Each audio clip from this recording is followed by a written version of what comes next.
बहुत बहुत धन्यवाद हो। श्रीमती हरसिमरत कौर बादल जी।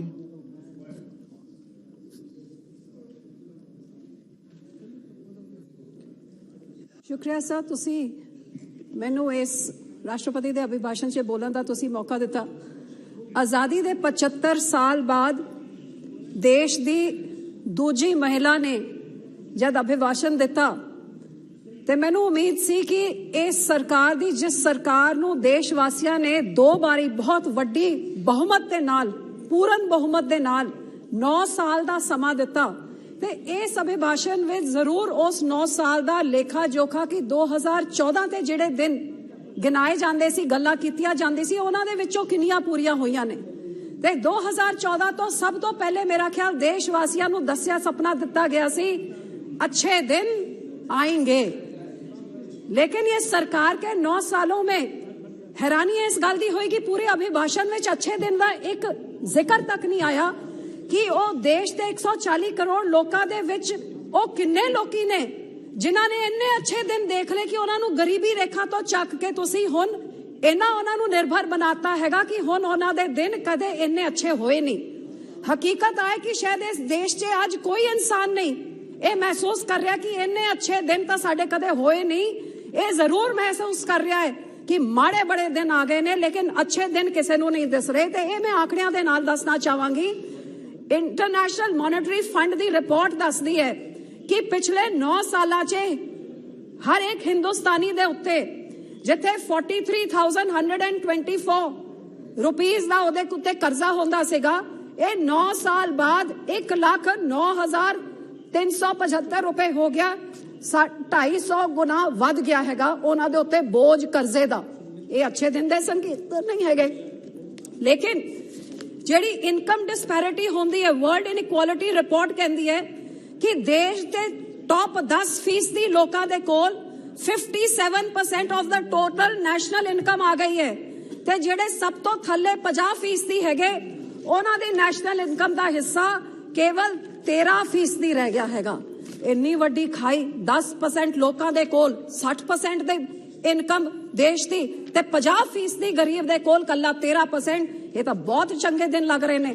ते जे महंगाई की गल करिए तो वह 7वें आसमान च, पिछले साल ते इस साल दे विच ही खान पीन की चीज़ां होन, पेट्रोल डीजल होए, हर एक चीज इन्नी महंगी हो गई है कि वड्डी वड्डी गल्लां 5 ट्रिलियन इकोनॉमी की गल असी करते हैं। लेकिन ग्लोबल हंगर इंडेक्स 2022 की रिपोर्ट दसदा है कि 122 देशों विचों ग्लोबल हंगर इंडेक्स से आज हिंदुस्तान 107वें नंबर च हैगा।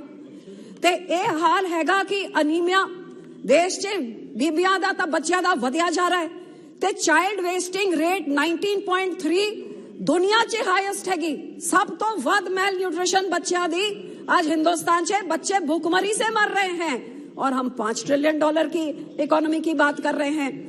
29.1 जो हंगर लेवल है, India has been labelled as serious. आज दे लोग अपना ढिड नहीं भर सक रहे, आज दे बच्चे भुखमरी दे नाल मर रहे हैगे, ते असी कह रहे हैं अच्छे दिन दे हुण तां उन्हां नूं सपने आने भी बंद हो गए ने कि अच्छे दिन आणगे, तो भरोसा चढ़ गया, लेकिन हुण तां सपने भी नहीं आ रहे।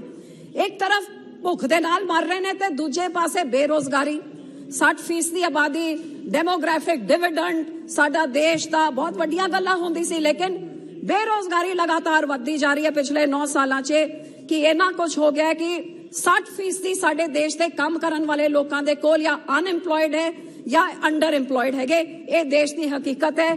ते 15 लाख दे जेड़े हर खाते च सपने दिखाए सी, हर गरीब दे खाते च 15 लाख आणगे, ते नोटबंदी दे बाद जेड़ा 2, 4, 15 रुपए इकट्ठे कीते सी नोटबंदी ने, वो भी खो के गरीब दा खिंच के पार करता। ते ये तां हकीकत हैगी अच्छे दिनां दी, लेकिन उन्होंने अच्छे दिन बारे कोई एक भी नहीं गल कीती।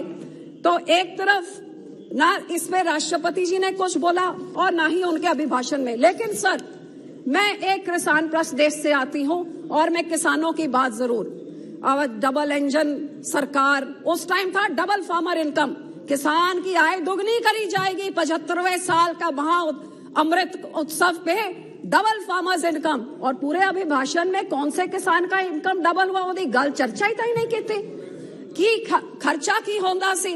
आज महंगाई दे कारण किसान दा हाल की है। आज हर एक चीज की महंगाई कितनी बढ़ गई है, बीज कितने महंगे हो गए, डीएपी, यूरिया, ट्रैक्टर, इंप्लीमेंट, हर चीज की महंगाई तो आसमान ताईं पहुंची हुई है। ते बेचारे किसान नूं ओदी एमएसपी डबल कीती है। मैं कहंदी कि किसान दी आय डबल नहीं हुई, they have not doubled farmer income, they have doubled farmer debt. And this is, I will say, by statistics, because the Honorable Finance Minister in Rajya Sabha has said herself that outstanding debt of farmers has risen by over 53% in last 6 years. ते जे आमदन दुगनी हुई है ते ये date किवें वध गया जे आमदन नहीं हो गई। ते इन्हां दे अपने स्टैटिस्टिक्स आ भी कहंदे ने कि हर रोज 136 किसान आत्महत्या कर रहे हैं। ते 136 ਦੇ ਹਿਸਾਬ ਨਾਲ 365 ਦਿਨਾਂ 'ਚ 50,000 ਕਿਸਾਨ ਖੁਦਕੁਸ਼ੀਆਂ ਕਿਉਂ ਕਰ ਰਹੇ ਨੇ ਜੇ ਉਹਨਾਂ ਦੀ ਇਨਕਮ ਡਬਲ ਹੋ ਗਈ ਹੈ। ਤੇ ਡਬਲ ਇਨਕਮ ਦੀ ਗੱਲ ਤਾਂ ਕੋਈ ਕਰਦਾ ਨਹੀਂ। ਇਹ ਬੜੀ ਦੁੱਖ ਦੀ ਗੱਲ ਹੈ ਕਿ ਡਬਲ ਇਨਕਮ ਦੀ ਗੱਲ ਕਰਨ ਵਾਲੀ ਸਰਕਾਰ ਨੇ ਕਾਲੇ ਕਾਨੂੰਨ ਲੈ ਕੇ ਆਏ ਤੇ ਕਾਲੇ ਕਾਨੂੰਨ ਦੇ ਕਰਤੇ 800 ਕਿਸਾਨਾਂ ਨੂੰ ਸ਼ਹੀਦ ਕਰਤਾ। ਸ਼ਹੀਦ ਕਰਨ ਤੋਂ ਬਾਅਦ ਜਦੋਂ ਉਹਨਾਂ ਨੇ ਨਾਲ ਵਾਅਦਾ ਕੀਤਾ ਕਿ ਐਮਐਸਪੀ ਨੂੰ ਲੀਗਲ ਰਾਈਟ ਬਣਾਇਆ ਜਾਊਗਾ, ਅੱਜ ਉਹਦੇ ਵਿੱਚੋਂ ਵੀ ਪਿੱਛੇ ਭੱਜ ਰਹੇ ਨੇ ਤੇ ਉਸ ਕਮੇਟੀ ਦੇ ਨਾਲ ਵੀ ਇੱਕ ਵੱਡਾ ਧੋਖਾ ਕਿਸਾਨਾਂ ਨਾਲ ਕੀਤਾ। आज महिलाओं की बातें की जाती है कि मेरी सरकार भारत में महिलाओं के हर बाधा दूर करने वाली सरकार है। बड़ा दुख होता है इस गल कि इन्होंने अखा बंद कर लितियां ने कि इन्होंने पता नहीं कि एनसीआरबी दी स्टैटिस्टिक्स दसदे ने कि पिछले साल 26.35% इंक्रीज होया 2016 के हिसाब नाल, तकरीबन चौथा हिस्सा क्राइम वध गया। 6 लाख केस जेडे रजिस्टर होए, 4.5 lakh was crime against women. औरतां दे उत्ते अत्याचार वधदा जा रहा है ते वधूगा किवें नहीं, क्योंकि हकीकत की हैगी कि बच्चियां ते औरतां दे उत्ते जेडे अत्याचार करदे ने। अज साडे गवांढ च हरियाणे च एक साध हैगा, ओ जिन्हें रेप कीता, जिन्हें मर्डर कीता ते ओ सेंटेंस सर्व कर रहा है, लेकिन इस सरकार वोटां दी राजनीति करके आज सरसे साध नू, रेपिस्ट नू, बलात्कारियों नू उन्हां नू रिहाई बेल दे उत्ते बेल रिसेशन, कदे बिल्किस बानू दे रेपिस्ट नू उन्हां नू छूट दे दित्ती जांदी है ते तुहाडे बंदे कहंदे सरकार दे बंदे कह बड़े संस्कारी ने। कदे सिरसे साध नू परोल दे उत्ते परोल दे दित्ता जांदा है ते इस तरह ये औरतें बेटी बचूगी कि ये बेटी मारन वाले लोगों नू। सब फिर महामहिम जी ने कहा हम गुरु नानक देव जी जैसे संतों के राह पे चल रहे हैं। भैया मैं तो आई कहना चाहती कि गुरु नानक देव जी दे 550 साल 2019 च तुसी गुरु नानक देव जी दे जन्मदिन च वादा कीता सी कि देश का एक कानून होंदा है ते सिखा दे बंदी सिख जिन्हां ने अपनी सजा पूरी कर लेती है उन्हां नू तुसी गुरु नानक देव जी दे जन्मदिन च छड्डोगे। 4 साल हो गए, छड़ना तक ही सी, सिरसा साथ छड़िया गया, बिल्किस बानू दे रेपिस्ट छड़े गए, राजीव गांधी दे कातिल छड़े गए, लेकिन सिख बंदी सिंह जेडे 30 साल तो अपनी सजा पूरी करके आज भी जेल च सड़ रहे ने। सरकार ने वादा किया, उस वादे तो मगर गए।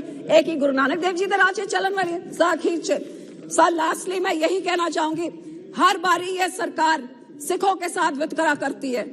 आप देखिए हर बारी वितकरा, ये सेंटर की इन्होंने तो कत्ल किया, कोई नस्ल खुशी करी, दरबार साहब पे अटैक किया, तो आपने क्या कोई कसर कौन सी छोड़ी है? आप हमारी श्रोमणी गुरुद्वारा प्रबंधक कमेटी जो एक इलेक्टेड मिनी पार्लियामेंट सिखों की है, 1947 से किसी सरकार ने दखल अंदाजी करने की कोशिश नहीं। आपने हरियाणा की हमारी एसजीपीसी तोड़ी, इलेक्टेड मेंबर्स को बाहर निकाला, अपने सरकारी पिट्ठू बैठा दिए। आज दिल्ली की कमेटी में आपका है।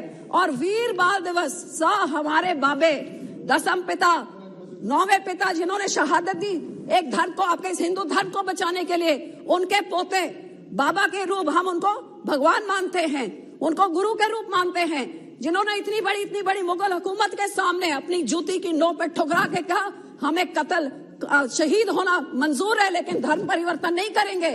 और आज देश में एक धर्म है, सबसे बड़ा धर्म है, उस गुरुओं की देन है। और ये इतने बड़े महान हमारे साहिबजादों को आपने वीर बाल बना दिया ताकि वहां महाराष्ट्र के उधर कोई सोचे कि हाँ भाई डूबने से तालाब से 2 बच्चे बचा दिए तो ये बड़े बहादुर होंगे। कहाँ ऐसे बाबों को आपने उठा के बाबा बना दिया जो इलेक्टेड बॉडी और हमारी अकाल तख्त के जथेदार कह रहे हैं कि ये बाल नहीं है, ये बाबे हैं। लेकिन आप उस वीर बाल दिवस को सिखों के उनके भावनाओं पे आप छुरा मार के आप अपनी पीठ थपथपा रहे हैं। तो सर ये अकेले स्लोगन्स देके कभी आप बोल देंगे कि अच्छे दिन आ गए, कभी आप बोल देंगे नमामि गंगे, कभी आप बोल देंगे कि ये कर्तव्य पथ हो गया, ये मुगल गार्डन कुछ और हो गया। ये नाम बदलने से सर किसी का पेट नहीं भरता श्री है, हनुमान ना बेनीवाल गरीबी जी। हटती है। काम करना हो तो आंकड़े रखिए और बातें बंद करिए। शुक्रिया। सर थके नहीं क्या आप? सुनो, इन्होंने अपना भाषण देते हुए